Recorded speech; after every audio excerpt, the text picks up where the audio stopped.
রব্বুল আলামিন যখন কোনো জিনিস সৃষ্টি করার ইচ্ছা পোষণ করে তখন বলেন কুন, অর্থাৎ হয়ে যাও, ফায়াকুন অর্থাৎ তা হয়ে যায়। তো কিছুদিন আগে আহ, অনেক সোশ্যাল মিডিয়াতে একটা ঘটনা বা একটা খবরাখবর ভাইরাল হচ্ছিল যে 9 বছরের শিশুর পেটে বাচ্চা, 9 বছরের মেয়ের পেটে বাচ্চা।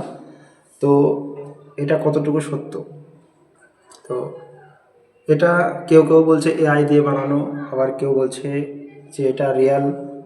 এটা নিয়ে কিন্তু সোশ্যাল মিডিয়া এবং এটা নিয়ে মিডিয়াতে অনেক তোলপাড় হয়েছে, অনেক মানে পক্ষে বিপক্ষে কিন্তু হয়েছে, কমেন্ট কমেন্ট কিন্তু অনেকে করেছে, নিজস্ব মত বিনিময় করেছে।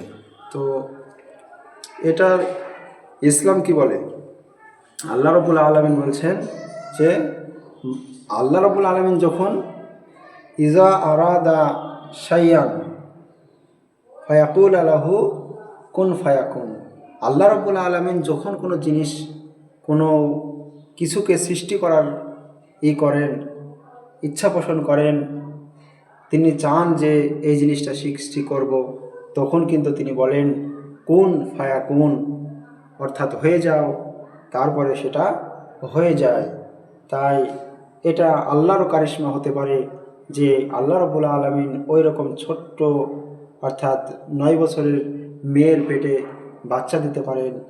তো আল্লাহ রাব্বুল আলামিনের ইচ্ছা যে ওই মেয়েটির পেটে বাচ্চা দিবেন, তাই তিনি সেটা করেছেন।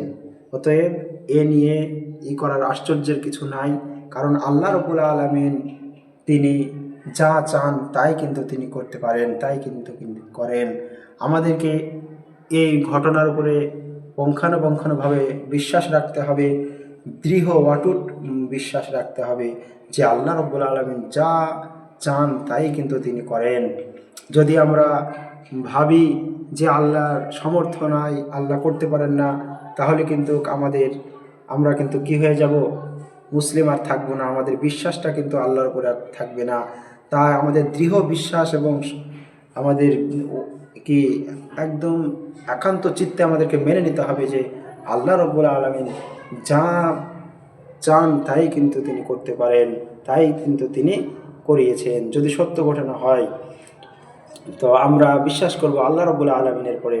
সমস্ত ঘটনার প্রেক্ষিতে আল্লাহ রাব্বুল আলামিনকেই আমরা সর্বপ্রথম বিশ্বাসের জায়গায় রাখব, বিশ্বাস করব, তারপরে গণমাধ্যম এবং খবরাখবর আমরা যাচাই বাছাই করব। তো আল্লাহ রাব্বুল আলামিন আমাদেরকে তৌফিক দান করুন, আমরা যেন আল্লাহর প্রতি অটুট বিশ্বাস রেখে, ঈমান রেখে আমরা যেন চলতে পারি। আমিন। আসসালামু আলাইকুম ওয়া রাহমাতুল্লাহ।